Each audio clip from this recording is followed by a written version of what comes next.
प्यारे बच्चों, जैसा कि आप लोग क्लास 12 का यानी कि इंटर का जो फाइनल एग्जाम 2026 में देने जा रहे हो, तो यह वीडियो आपके लिए काफी इंपॉर्टेंट होने वाला है। क्योंकि प्यारे बच्चों, इस वीडियो में हम लोग क्लास 12 के लिए जो है ना फिजिक्स का पेपर लेकर के आ चुके हैं। प्यारे बच्चों, बिल्कुल ही आप लोगों के लिए वायरल पेपर होने वाला है, या फिर आप लोग कह सकते हो, ठीक है ना, वायरल कह सकते हो या फिर वीवीआई क्वेश्चन, क्योंकि आपके एग्जाम में यहाँ से बिल्कुल ही क्वेश्चन छपने वाला है। यदि आप लोग 2026 में फाइनल एग्जाम दे रहे हो और आप लोग भी चाहते हो 450 प्लस मार्क्स लाना या फिर टॉपर बनना, तो बिल्कुल आप लोग बन सकते हो। आप लोग सबसे पहला काम तो यहाँ पर क्या कर लो, चैनल को सब्सक्राइब करके नोटिफिकेशन कॉल पे प्रेस कर लीजिए, वीडियो को लाइक करके सभी दोस्तों में शेयर कर लीजिए। और इस चैनल पे शाम में आपका 7 बजे डेली क्लासेस होता है, तो जरूर आप लोग करेंगे साइंस का, ठीक है। तो आइए बिल्कुल स्टार्ट करते हुए, सेकंड वगैरह आपका 117 रहने वाला है, ठीक है। तो बिल्कुल इसमें हम लोग जो है ना प्यारे बच्चों देखने वाले हैं 100% छपने वाला क्वेश्चन, जो आपके एग्जाम में आएगा वही क्वेश्चन को हम लोग फिजिक्स में देखेंगे, ठीक है। तो चलिए, 70 ऑब्जेक्टिव मिलेगा आपको, मात्र 35 ऑब्जेक्टिव बनाना रहेगा, 3 घंटा 15 मिनट का टाइम दिया जाएगा, 70 मार्क्स का एग्जाम होगा। तो यहाँ से आप लोग देखेंगे बच्चों, तो सेशन ए में जो मिलेगा ना आपको, टोटल 70 क्वेश्चन मिलेगा, 35 क्वेश्चन का जवाब देना है, ठीक है।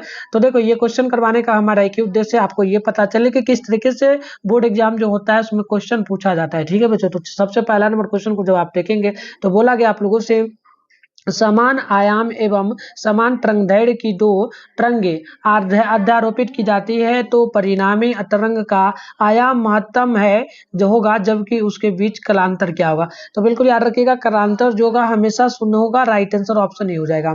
आगे जब हम लोग बात करेंगे नेक्स्ट क्वेश्चन का, तो हमारा अगला क्वेश्चन यहाँ पर जो है ना 2 नंबर पूछा जा रहा है कि ध्रुवित प्रकाश में कंपन तल एवं ध्रुवन तल के बीच का कोण क्या होगा, ठीक है। तो याद कर लीजिएगा, ये हमारा 90 डिग्री हो जाएगा, ऑप्शन नंबर सी बिल्कुल राइट होगा। अगला देखेंगे 3 नंबर को, तो निम्नलिखित में कौन वैद्युत चुंबकीय तरंग नहीं है, तो वैद्युत चुंबकीय तरंग इसमें से जो नहीं होगा, याद रखिएगा, ये हमारा जो ना अल्फा किरणें नहीं होगा, ऑप्शन ए बिल्कुल परफेक्ट हो जाएगा। चौथा नंबर क्वेश्चन है कि किसी द्रव द्रव्य जो ना द्रव्यात्मक माध्यम में विद्युत चुंबकीय तरंगे की चाल निर्भर नहीं करती है, किस पे, तो याद रखिएगा, ये नहीं करती है इसकी तीव्रता पर, ऑप्शन नंबर सी हमारा बिल्कुल यहाँ पर परफेक्ट हो जाएगा। बात करेंगे नेक्स्ट क्वेश्चन, हमारा 5 नंबर बोला जा रहा है, प्रकाश वैद्युत उत्सर्जन की घटना में आपतित प्रकाश की तीव्रता बढ़ाने पर प्रकाश वैद्युत धारा क्या होगा। तो बिल्कुल याद कर लीजिएगा, ऑप्शन ए हो जाएगा, ये बढ़ती है, ऑप्शन नंबर ये बिल्कुल ही करेक्ट होगा। छठा नंबर को देखेंगे, तो बोला गया किसी गतिमान कण से संबंध डी ब्रॉगली तरंग की तरंग दैर्घ्य निर्भर नहीं करती है, तो छठा का बी हो जाएगा, यानी कि आवेश पर, राइट आंसर हमारा बी नंबर करेक्ट हो जाएगा। आगे जब हम लोग बात करेंगे क्वेश्चन नंबर यहाँ पर जो है ना हमारा 7 नंबर, फोटोन के गतिज द्रव्यमान का सूत्र क्या है, तो फोटोन के गतिज का द्रव्यमान सूत्र जो हो जाएगा, आप बिल्कुल यहाँ पर याद कर लीजिएगा, ये हमारा एच वी बटे में हमारा सी पर स्क्वायर हो जाएगा, जो कि ऑप्शन नंबर हमारा बी में यहाँ पर दिया गया है। आगे हम लोग बात करेंगे 8 नंबर का, जब सिलिकॉन में बोरोन को अशुद्धि के रूप में मिलाया जाता है, तो परिणामी पदार्थ होता है, तो 8 नंबर का ऑप्शन बी नंबर नोट कर लीजिएगा, पी प्रकार का तरंग चालक, right answer option number B हो जाएगा। आगे जब हम लोग नेक्स्ट क्वेश्चन 9 नंबर को देखेंगे, तो एन प्रकार के तरंग चालक में अल्पसंख्यक आवेश वाहक होते हैं, तो आप 9 नंबर का ऑप्शन बी नोट कर लीजिएगा, ये हॉल हो जाएगा, ऑप्शन नंबर बी हमारा परफेक्ट होगा। अगला है 10 नंबर की, कौन सा लॉजिक गेट तभी सही निर्गत होता देता है जब निवेश भिन्न हो, तो बिल्कुल आप 10 का ऑप्शन डी नोट कर लेंगे, XOR गेट, ऑप्शन डी यहाँ पर राइट हो जाएगा। अगला देखेंगे 11 नंबर को, तो पश्च अभिन्नत डायोड इसमें से होता कौन सा है, ठीक है। तो याद कर लीजिएगा, यहाँ पर जो हमारा 11 का होगा डी नंबर, एक तो हमारा ये हो जाएगा जेनर डायोड, साथ में जो है ना फोटोड डायोड, तो ऑप्शन यहाँ पर हमारा डी में दिया है, ए सी दोनों, तो डी नंबर यहाँ पर बिल्कुल ही राइट होगा। अगला देखेंगे आप लोग यहाँ पर 12 को, तो एन एंड गेट के बुलियन का व्यंजक है, तो 12 का ऑप्शन ए नंबर नोट करेंगे, ए जो ना ए इंटू वी पर रेकरिंग बराबर वाई, ऑप्शन यहाँ पर ए नंबर राइट हो जाएगा। अगला देखेंगे 13 को, तो फाइबर ऑप्टिक संचालक में किस प्रकार की तरंगों का उपयोग किया जाता है, तो आप याद कर लीजिएगा, यहाँ पर जो है ना 13 नंबर का राइट आंसर ऑप्शन बी हो जाएगा, यानी कि विद्युत चुंबकीय तरंगे, right answer option number B होगा। अगला देखेंगे आप लोग यहाँ पे क्वेश्चन नंबर 24 को, तो टीवी प्रसारण के लिए निम्नलिखित में कौन आवृत्ति जो है ना प्रास का उपयोग होता है, तो आप यहाँ पर 14 का ऑप्शन सी को नोट करेंगे, 30 से लेकर के 300 MHz तक, तो सी यहाँ पर राइट होगा। अगला देखेंगे 15 नंबर को, एक ही तत्व के समस्थानिकों के बीच मुख्य अंतर क्या है? तो 15 का राइट आंसर बी हो जाएगा। न्यूट्रॉनों की संख्या, right answer option number B हो जाएगा। अगला देखेंगे आप लोग यहाँ पे 16 नंबर को, तो ये आपसे पूछा निम्नलिखित में कौन रेडियोधर्मी क्षय का प्रकार नहीं है? तो 16 नंबर का ऑप्शन यहाँ पे डी हो जाएगा। आप यहाँ पर नोट कर लीजिएगा जो ना एम्यूआन क्षय, ऑप्शन यहाँ पर डी नंबर राइट होगा। अगला देखेंगे 15 नंबर को, तो 1500 नैनोमीटर तरंगदैर्घ्य वाले एक फोटोन की ऊर्जा क्या होगी?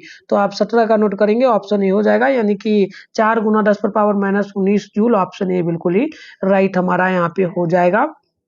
अगला है 18 की हाइड्रोजन स्पेक्ट्रम की कौन सी श्रेणी दृश्य भाग में पड़ती है? तो आप 18वां का ऑप्शन बी नोट कर लेंगे, बामर श्रेणी, ऑप्शन नंबर बी यहाँ पे राइट हुआ।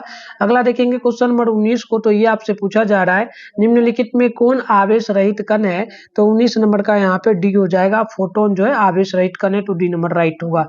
नेक्स्ट आप देखेंगे 20 को, तो एक्स किरणें है, तो 20वां का ऑप्शन डी हो जाएगा, विद्युत चुंबकीय तरंग, ऑप्शन नंबर डी यहाँ पे राइट होगा।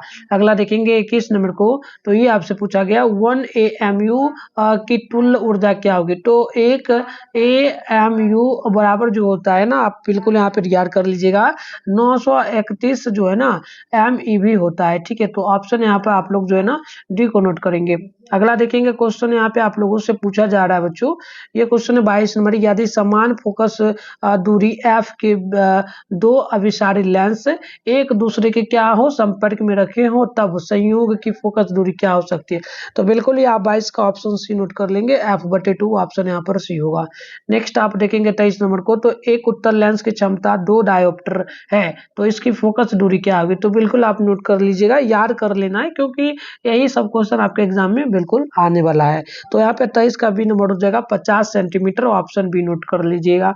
अगला देखेंगे यहाँ पे 24 नंबर को, तो आप लोगों से यहाँ पे पूछा गया है कि निम्नलिखित में कौन सा रंगीन विपथन को कम करने के लिए लेंसों में उपयोग किया जाता है?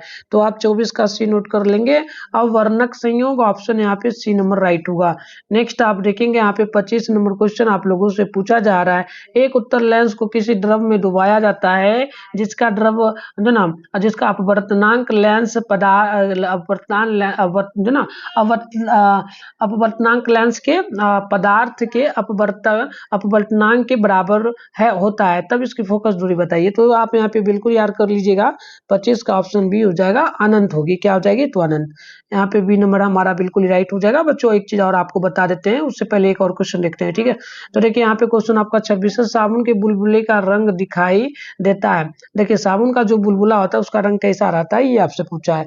तो आप बिल्कुल 26 का यहाँ पर नोट कर लेंगे, सी नंबर हो जाएगा, ये हो जाएगा व्यक्तिकरण के कारण, राइट आंसर ऑप्शन सी हो जाएगा, व्यक्तिकरण के कारण बुलबुला दिखाई देता है, ये हमसे पूछा मात्र। अब चलो बच्चों, अगर आप लोग 2000 जैसे कि 26 में फाइनल एग्जाम देने जा रहे हो और आप लोगों को जो है प्यार बच्चों क्लासेस के साथ साथ नोट्स भी पढ़ना होगा, इंपॉर्टेंट ऑब्जेक्टिव सब्जेक्टिव, तभी आप लोग 400 प्लस या फिर प्यारे बच्चों आप लोग जो टॉपर की श्रेणी में जा पाओगे। तो इसके लिए आप लोगों को करना क्या होगा, नोट्स वगैरह पढ़ना होगा। ठीक है, तो नोट्स वगैरह में आपको important objective subjective chapter wise और वीवीआई पढ़ना होगा। ठीक है, तो ये सारा चीज हमारे द्वारा आप लोगों को दे दिया जाएगा। आप लोगों को मैं बता देता हूँ, इसका फी वगैरह जो है वो 199 रुपया जो ना 100 नहीं बल्कि यहाँ पे देख लीजिएगा।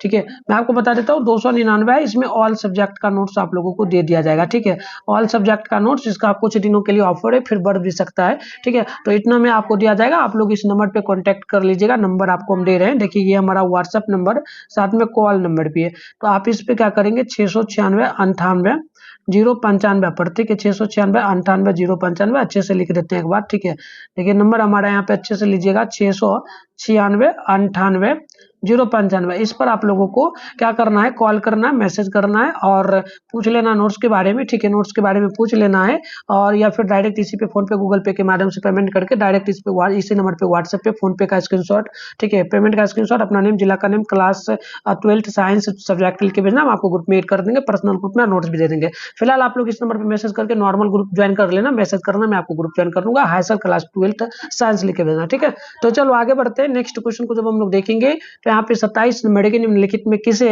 जो ना ध्रुवीकृत नहीं किया जा सकता है, तो 27 का ऑप्शन यहाँ पर याद कर लीजिएगा, ऑप्शन ए हो जाएगा ध्वनि तरंगे, ऑप्शन ए हो जाएगा। ठीक है, अगला देखेंगे आप लोग यहाँ पे बच्चों, तो 28 नंबर की यहाँ पे पूछा गया, एक व्यक्ति प्लस 2D यानी कि 2D डायोप्टर क्षमता का चश्मा यानी लेंस प्रयोग करता है, तो इसकी दृष्टि दोष क्या होगी, तो आप यहाँ पे नोट कर लीजिएगा 28वां का ऑप्शन यहाँ पे बी हो जाएगा, ये दूर दृष्टि दोष होगा, ऑप्शन बी यहाँ पर बिल्कुल ही याद रखिएगा। अगला देखेंगे आप लोग यहाँ पे बच्चों, तो 29 नंबर है, ये आपसे पूछा किलोवाट का मात्रक क्या होता है, किलोवाट घंटा का मात्रक क्या होता है, तो आप 29 का याद कर लीजिएगा, ऑप्शन में ये हो जाएगा ऊर्जा का राइट आंसर ऑप्शन ही हो जाएगा। नेक्स्ट आप देखेंगे यहाँ पे क्वेश्चन नंबर 30 है, निम्न में से कौन नियम ऊर्जा संरक्षण के सिद्धांत पर आधारित है, तो 30 का सी हो जाएगा लेंज का नियम, राइट आंसर सी हो जाएगा। अगला देखेंगे आप लोग यहाँ पे 31 नंबर को, तो बोला जब किसी जो है ना एमीटर को शंट किया जाता है तो इसकी माप सीमा क्या होगी, तो आप बिल्कुल 31 नंबर का ए नंबर याद रखेंगे, बढ़ती है, राइट आंसर ऑप्शन ही हो जाएगा। अगला देखेंगे 32 है, चुंबकशीलता का विमीय सूत्र क्या है, तो चुंबकशीलता का विमीय सूत्र याद कर लीजिएगा, एम एल पर पावर माइनस टी ए पर पावर माइनस जो है ना -2, इस प्रकार से होगा, ऑप्शन में डी नोट कर लीजिएगा। अगला देख लीजिए, याद कर लीजिएगा, अगला क्वेश्चन आप लोगों से पूछा है, रूट अंडर में जो है ना म्यू 0 इस प्रकार से दिया है, रूट अंडर में म्यू 0 बटे में e2d 0, ठीक है, तो इसका मात्रक आपको बताना है क्या होता है, तो इसका मात्रक बिल्कुल आप नोट कर लीजिएगा, मतलब याद कर लीजिएगा, ये ओम होता है। ठीक है, ओम को इस तरीके से भी लिखा जाता है, तो ऑप्शन बी नंबर यहाँ पर याद रखेंगे। नेक्स्ट आप देखेंगे यहाँ पे 34 नंबर क्वेश्चन है कि यदि किसी चल कुंडली गैल्वेनोमीटर में फेरों की संख्या बढ़ा दी जाए तो इसकी सुग्राह्यता यानी संवेदनशीलता क्या होगी, तो आप ऑप्शन ए नोट कर लीजिएगा, बढ़ जाती है, ऑप्शन ए बिल्कुल परफेक्ट हो जाएगा। अगला देखेंगे आप लोग क्वेश्चन नंबर यहाँ पे ये आपका 35 है, उदासीन बिंदुओं पर क्या होता है, उदासीन बिंदुओं पर क्या होगा, तो मान आप यहाँ पे नोट करेंगे, ये होता है बी बराबर जो है ना प्यार बच्चों बी एच होता है, तो ऑप्शन यहाँ पे सी राइट होगा। तो बच्चों हम लोग इस वीडियो में 35 क्वेश्चन को ही देखेंगे और नेक्स्ट क्लासेस और भी करेंगे, तो आप लोग उसमें जरूर हमारे साथ जुड़िएगा।